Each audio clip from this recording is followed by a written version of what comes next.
Tik nedaugelis skubančių, lekiančių ir biure prie kompiuterio ir telefono visą dieną praleidžiančių žmonių atranda minutę kitą laisvo laiko pramankštinti sustingusių kūną. Treniruoklių salės bei asmeninių treniruočių instruktorius Vytautas Medineckas tikina, kad atrasti laisvo laiko galime visi. Jei ne sporto klubui, baseino ir pasivaikščiojimai gryname ore, tai bent jau biure. Čia pat prie stalo ir kėdės. Nieko daugiau lengvai mankštai neprireiks, o pasekmės visiškai nejudant gali būti iš tiesų liūdnos.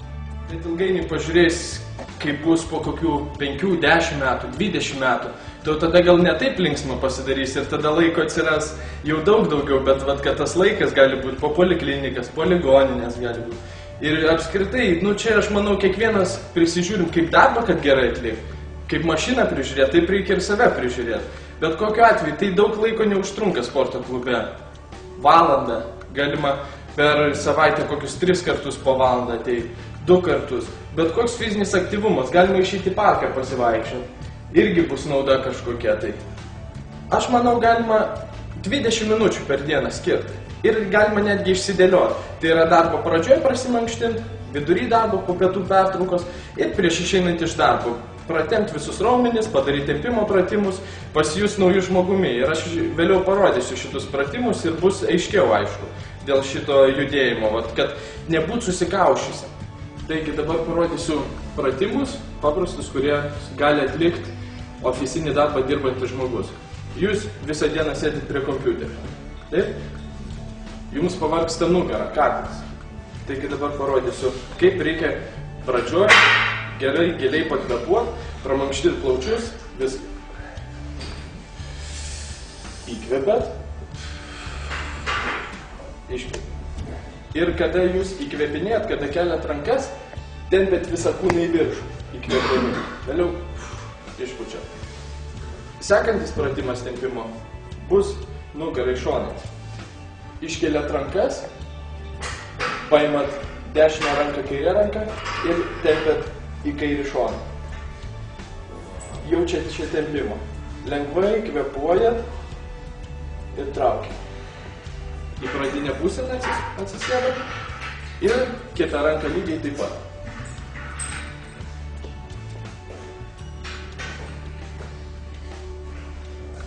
Taigi, pratempiam šiek tiek nugarą. Sekantis pratimas labai gerai išjudina visą stuburą, nes nusėdėjimo susikūprinus jis labai yra apkraunamas. Taigi, padedat delnus ant kelių, iškvepiat, susiriečiat, įkvepiat, išsiriečiat. Iškvepiat, susiriečiat, įkvepiat, išsiriečiat. Taip jūs atpalaiduojat visą stuburą ir kaklą. Tai daryti netgi medikai rekomenduoja. Nuo sėdimo darbo ofisų yra netgi tam tikros ligos, kur jų gydytojai sako, štai iš ofiso atėjo žmogus. Tai būna įvairių sąnarių ligos, riešų srity, prie kompiuterio visada. Kaklo, prasideda dėl to ir galvos skausmai. Kaklas silpnas, mes visada rašom į klaviatūrą, žiūrim į kompiuterį. Kaklas silpnas, pas mus netreniruotas. Persitempia, prasideda galvos skausmai. Kitas dalykas, vėlgi, hemorojus. Nuo sėdimo darbo, juk tai natūralu, kad pas žmonės ir tai yra didelė problema. Kitas dalykas, antsvoris. Antsvoris vėlgi, jūs sėdit, nejudat, storėjat, lėtėja medžiagų apykaita. Vėlgi, nuo antsvorio tada seka cukrinis diabetas, šitas spaudimas. Tai labai daug faktorių tų yra. Sekantis pratimas būtų atpalaiduoti grinai kaklo raumenis. Pečiai vienodam aukšte, šiek tiek palinkėt galvą, ranką nespaudžiat kaklo galvos, šiek tiek kitaip padedat, kitaip įmėjus. Palaikat, leidžiat. 2 rankas pirštus sukabinama ir spaudžiame į apačią. Paimat vieną kumštį, kitą kumštį, atremėt į kaklą ir atgal biškį. Palaikom. Atpalaidavom kaklą. Sekantis žingsnis būtų pratempt pečių juostą. Ranka tiesiai, kita ranka tempiame prie savęs. Atsipalaiduojam, pakvėpuojam. Kitas žingsnis, kita ranka. Pratempiam, palaikom. Atpalaidavom. Atpalaidavom kaklą, šiek tiek nugarą, pečius, pereikime prie rankų už galvos, alkūnę traukiam. Ir šiek tiek pasvyram į šoną.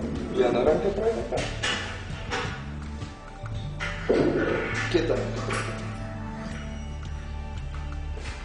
Taigi, pratempiam šiek tiek viršutinę dalį. Po biškį pereinam prie patinės. Ofisinis žmogus, kaip jį galime pavadinti, kaip vadina akmens amžiaus žmogus, dabar pas mus ofisiniai yra žmonės. Nejuda, prastai maitinasi.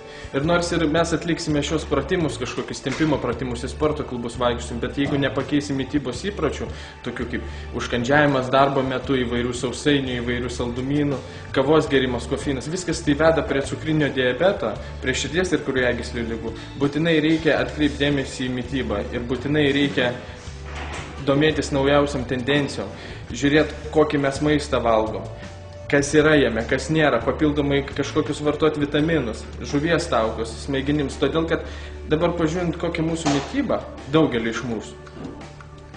Picos, vėlgi kebabai jau praėjęs laikotarpis ir galbūt biuro žmonės nelabai jos orientuojasi, tačiau visi tiek kiniški patiekalai labai modifikuoti, visi skonio stiprikliai pridėti ir tai tikrai nėra į naudą mūsų sveikatai. Dėl to būtina judėti, būtina taisyklingai maitintis ir žinoti, kad mūsų kūnas yra mūsų tvirtovė. Taigi labai paprastas judesys yra kojos suglaustos ir pasisukam į šoną, žiūrim į šoną ir visas korpusas persisuka. Turim jau šitoj pusėj tempimą. Sekančio pusę persisukam. Vėlgi jaučiam tempimą. Šiek tiek modifikuotas šis judesys, kad dar ir koją šiek tiek pratemptume. Tai yra, užsidedam koją ant kojos ir tokį pat judesį darom. Turim jausti šitam šone tempimą ir sėdmenų srity tempimą. Pratempim. Sekantis žingsnis būtų pratempti nugarą ir kojas. Taigi, atsisėdam šiek tiek ant kėdės galo, ištiesiam kojas ir lenkiamės į priekį, siekiam pirštų. Palaikom. Kitas žingsnis. Vieną koją uždedam ant kitos, štai taip, ir lenkiamės į priekį. Pratempime vėlgi kojas. Koja. Antra koja. Čia taip pat vyrams itin svarbus pratimas, todėl kad suaktyvina kraujotaką. Sekantis pratimas dar krūtinės pratempimo. Paimat už kėdės galą ir tiesiog į priekį. Pasispaudžiam. Tada atsistojam. Toliau pratempsim kojas. Vieną koją paimat į ranką ir tempiam. Jūs jaučiate tempimą koją.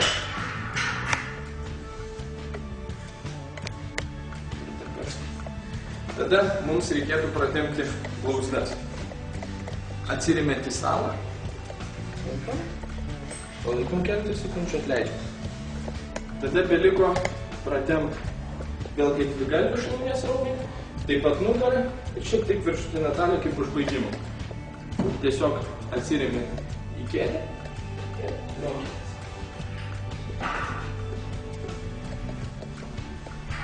Ir vėlgi pabaigai pasukojam pečius. Įkvepiam giliai. Išsitempiam. Ir pabaigai jau atsisėdam. Galim pratempti riešus prieš darbą. Ištiesiam ranką, nulenkiam. Spaudžiam save. Kitą spaudžiam. Atlenkiam į šitą pusę. Į šitą. Ir jūs pasiruošę darbui.